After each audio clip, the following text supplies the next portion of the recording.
Trevor, the traction engine, enjoyed living in the vicarage orchard. Edward came to see him every day, but sometimes Trevor didn't have enough work to do. "I do like to keep busy all the time," he sighed one day.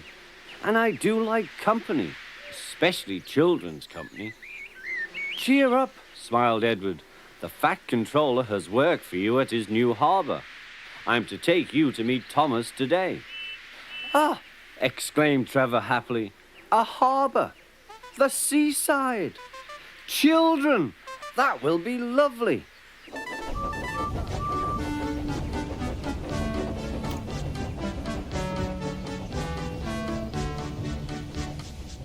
Thomas was on his way to the harbour with a trainload of metal pilings.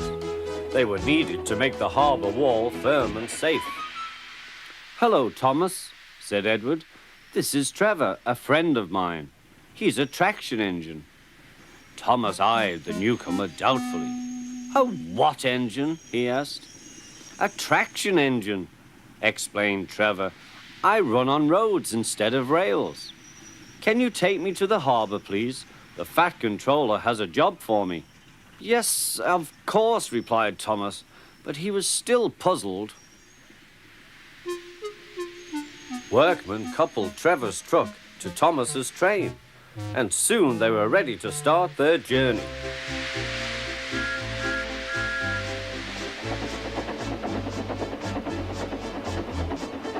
"I'm glad the Fat Controller needs me," called Trevor. "I don't have enough to do sometimes, you know, although I can work anywhere, in orchards, on farms, in scrapyards, even at harbours." "But you don't run on rails," puffed Thomas. "I'm a traction engine. I don't need rails to be useful," replied Trevor. "You wait and see." When they reached the harbour, they found everything in confusion.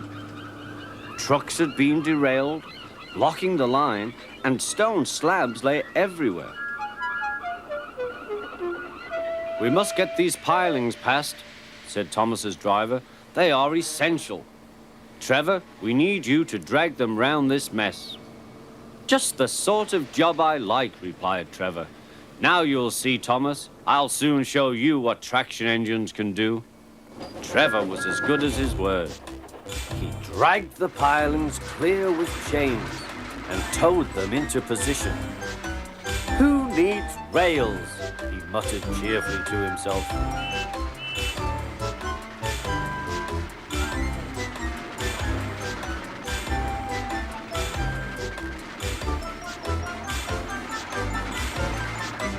Later, Thomas brought Annie and Clarabelle to visit him.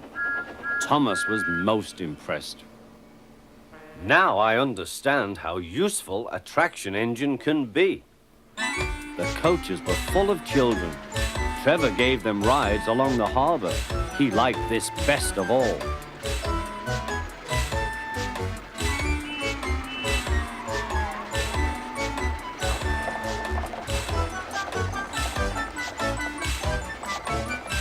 "He's very kind," said Annie. "He reminds me of Thomas," added Clarabelle. Everyone was sorry when it was time for Trevor to go. Thomas pulled him to the junction. A small tear came into Trevor's eye. Thomas pretended not to see. He whistled gaily to make Trevor happy. "I'll come and see you if I can," he promised. "The vicar will look after you, and there's plenty of work for you now at the orchard.